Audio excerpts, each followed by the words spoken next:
भगवान की प्राप्ति तो देखो एक भूत से हो गई तुलसीदास जी को। काशी में गंगा पार करके शौच जाते थे तो जो शौच का बचा हुआ पानी होता था ऐसे फेंक देते थे और उस पेड़ पर एक प्रेत रहता था। प्रेत अपवित्र पानी पीता है तो कई दिन पीने के बाद वो तृप्त हुआ और प्रकट हो गया। तुलसीदास जी से कहा कि अब आप जो चाहो हमसे मांग लो। उनका आप कौन हो? उन्होंने कहा मैं प्रेत हूँ। तो बोले मैंने तो आपकी आराधना की नहीं। तो उन्होंने कहा आराधना नहीं हुई पर अनजाने में आराधना हो गई। आपने जो अपवित्र पानी फेंका उससे मेरी तृप्ति हो गई। अब आप बताओ क्या? तो उनका सिया राम के दर्शन करा दो। क्या इतनी सामर्थ्य?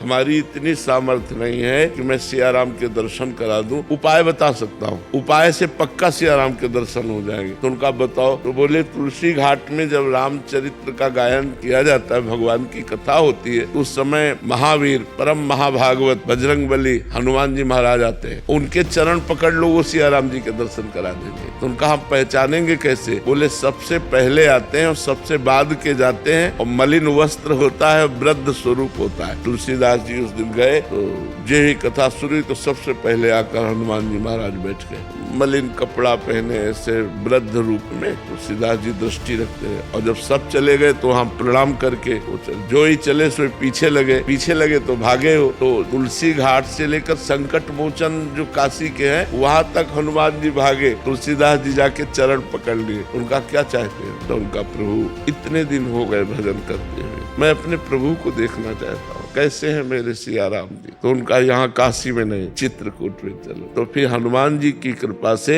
श्री लक्ष्मण जी और श्री राम जी का साक्षात्कार चित्रकूट में श्री तुलसीदास जी को हुआ। तो हम ईमानदारी से संपूर्ण भावना से भगवत भावना से यदि सेवा करें तो कहीं भी सेवा करें वो भगवान को ही पहुंचती है, क्योंकि मूल में सबके भगवान विराजमान है।